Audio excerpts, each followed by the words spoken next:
Do you think Crowley's gonna be mad at me for cutting a hole in this hat? Be honest. Hi Neil, today we're gonna be talking about a new event type, the Culinary Crucible. I'm honestly shocked we're getting these events so soon. They didn't debut in JP until like several months had passed after release, but I'm not complaining since it's generally an easier way of getting the event cards compared to regular events, and I just really like this event type. The Culinary Crucible, or Master Chef as it's called in JP, is a unique event series. Raising the Stakes is the first event under the Culinary Crucible umbrella, and all of them work the same, just the cards and the theme change. In this event, you will gather ingredients to make food that will be judged by staff and fellow students. There will be 2 new cards added to the game with this event, SR Riddle and SR Silver. Both of them are time limited, so you can only get them from this event. However, you do have a couple of options of how to get them. One way is by playing the gacha, and in the very best case scenario, you get both of them in one 10 pull, but if you only get one, or maybe you only want one, you don't have to play the gacha. The event shop has a special item that can be exchanged for an event SR. However, you can only buy one of these, so you can only get one SR free without playing the gacha. SR Riddle is a Cosmic Flora defense card. He's a good boy. He has buddy bonuses with Malleus and Silver. SR Silver is a fire-water attack card. His little ponytail is adorable, let's be real here. He has buddy bonuses with Riddle and Jamil. To make dishes, you need ingredients. There will be several locations on campus, all of which have different ingredients you can get from them. You'll form a team of 5 students and send them on a little journey. Riddle and Silver must be in the team, but you can use any card of them you have. If you have their Culinary Crucible card, you can use it, and as a Reward Plus card, you'll get extra ingredients.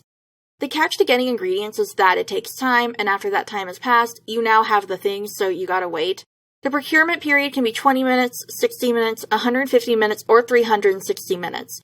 I generally do 60 minutes through the whole day, logging in and out, and then when I go to bed, I do the 360 one.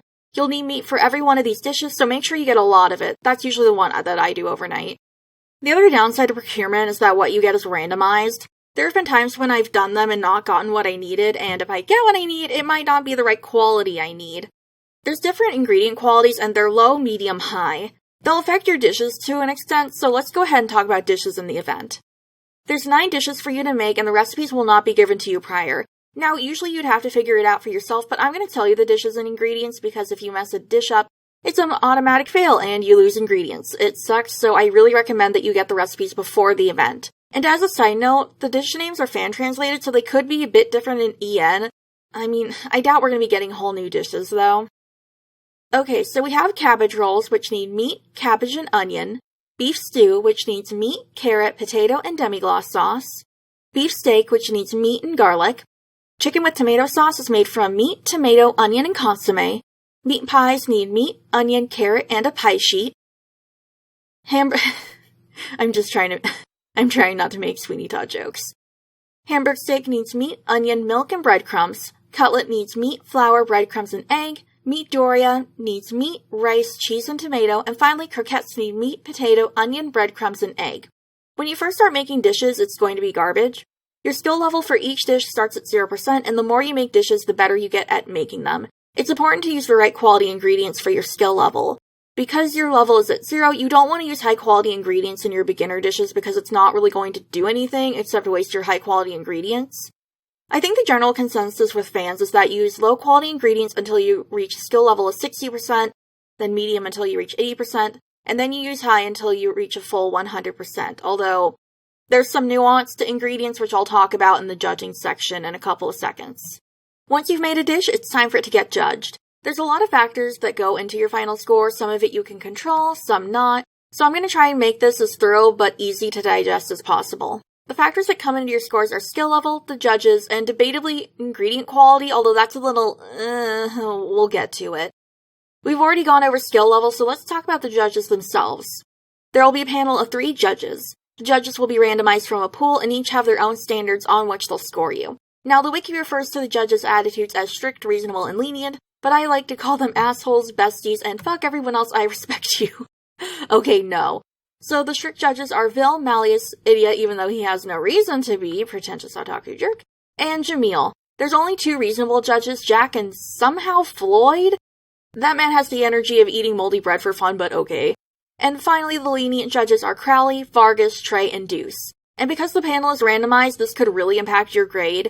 Lenient judges give out higher scores than strict ones. The judges will give you a score of 1 to 10, 1 being awful and 10 being great, and this is where ingredients kinda come in. So, okay, like, let's say you have a 98% and you don't have all high-quality ingredients in a dish. You have 1 or 2 medium-quality ones. Strict judges are probably going to take that into consideration, but the lenient ones probably won't. I have had instances where I think ingredient quality made or broke my dishes, but it's like, if you have a skill level of 15% and you use all high-quality ingredients, you aren't going to get a perfect score of 30. You're still going to get a lowish score. Ingredient quality is a factor, but it feels more like nitpicking and it's more related to your skill level, so take that as you will. And finally, technically the dishes also get star ratings, with the highest being 3, but I don't know the exact breakdown. I think it corresponds to skill level, but I will admit I'm not 100% sure on that.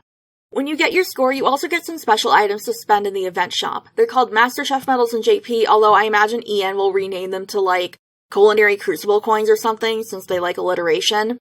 So medals, coins, whatever EN will call them, can be spent in the event shop. The most important item, in my opinion, is the special key that can be traded for one of the event SRs. It costs 1,500 coin medal thingies. You can only buy one, so I would personally prioritize this over anything else. It's also the most expensive thing in the shop.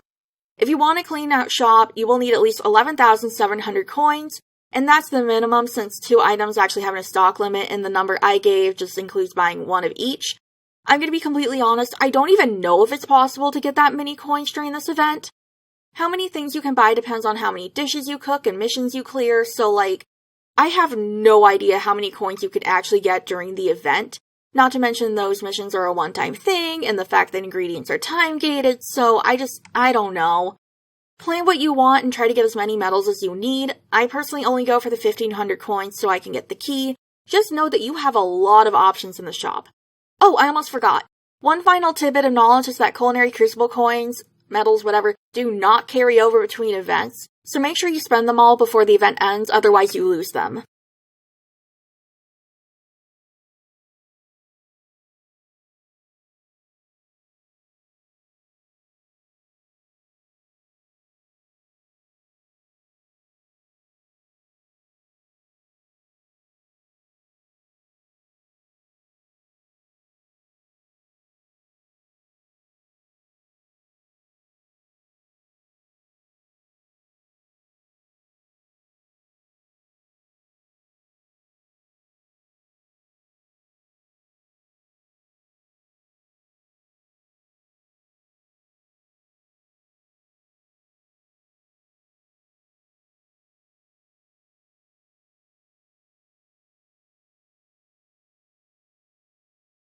Overall, I really like the Culinary Crucible events, and although I'm shocked we're getting this as our first event, it's probably for the best. It's more low-key than the battle or rhythm events, and there's a lot of items you can get if you plan for it. These events usually aren't super gacha heavy, which is really nice. But on the other hand, the waiting for ingredients is kind of bleh. But yeah, if you have any other questions or you just want to tell me if you've seen Goody Proctor with the devil, let me know in the comments. I hope you guys enjoyed the event and bone apple tea. Oh my god. Okay, we're not gonna make the stupid bone apple tea joke. Okay, bye guys.